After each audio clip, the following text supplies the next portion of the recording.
नमस्कार, राम राम। एक emotionally unavailable पति, बच्चा किसी का,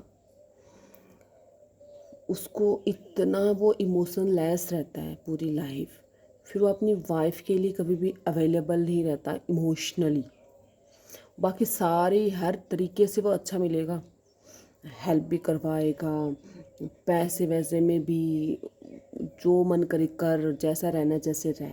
बट जैसे उसको एक इमोशनली सपोर्ट की ज़रूरत पड़ेगी ना, वो पीछे हट जाएगा, बिकॉज उसको पता ही नहीं है ये सब चीज़ें। फिर उसकी वाइफ पूरी लाइफ सफ़र करती है इस मैटर में। कि जब वाइफ सफ़र करती है ना, तब भगवान उसको बेटा देता है ना, तो वो वाइफ वो इमोशनली अटैच अपने बच्चे से हो जाती है, अपने बेटे से हो जाती है। तो वो ना, जो उसके बाप से उसको जो चीज़ नहीं मिली ना, वो अपने बच्चे के थ्रू, बच्चे में ही ढूंढती है, और अपने बेटे के थ्रू ही वो अपने आप को इमोशनली सेटिस्फाई करती है। इस चक्कर में वो एक डरी भी रहती है कि एक ही तो इंसान है, बेटा ही तो है जो मेरी सुनता है। उसको इतना गुलाम बना लेती है, या वो इसको इतना लेके पजेसिव हो जाती है। मतलब वो अति हर चीज़ की बुरी होती है ना, तो वो कब प्यार, कब उस औरत का अपने बच्चे के प्रति जहर बन जाता है, उसे खुद भी नहीं पता चलता। तो उसको छोड़ना नहीं चाहती है, वो उसको खोना नहीं चाहती है।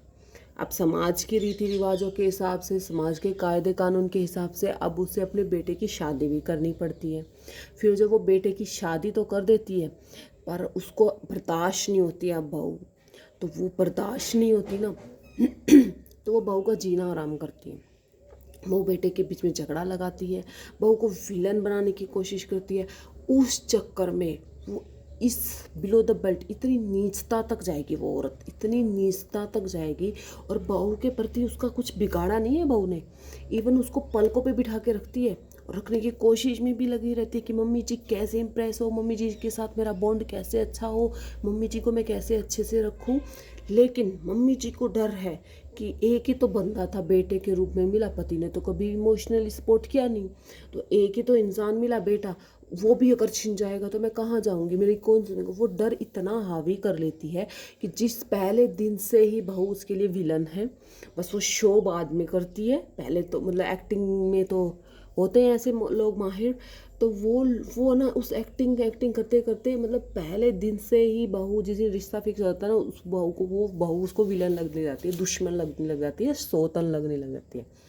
फिर वो उस बहू को ब्लेम करने में, टारगेट करने में कुछ भी नहीं छोड़ती। इतनी नीचता, इतने षड्यंत्र, इतने दाग, इतनी बातें, इतने लोगों को भड़का के रखती है उस बहू के खिलाफ कि ये बुरी है, बुरी है, बस इसको मेरे घर से निकलवा दो। मैंने जो फॉर्मेलिटीज़ पूरी करनी थी कर दी है, कि बेटा ब्याह दिया, ठा दिया। अब बहू पे सारा ब्लेम डाल के इस बहू को प्लीज़ इस घर से निकाल दो, और इसको निकलवाने के लिए मैं किसी भी हद तक जाऊँगी। अगर वो ना निकले तो निक्की का जो हाल हुआ है, हर रोज़ उसकी पिटाई कराओ, उसको इमोशनली मेंटली टॉर्चर करो, उसको पिटाई करवाओ, उसको लोगों से कांटेक्ट हटवाओ, किसी से उठने बैठने मत दो, उसका जीना हराम करो। ना या तो खुद मर जाएगी, उसके मायके वालों को भड़काओ, उसके आस पड़ोस को भड़काओ, मेरे रिश्तेदारों को भड़काओ, सबको भड़काओ कि ये बहुत बुरी है, बहुत बुरी है।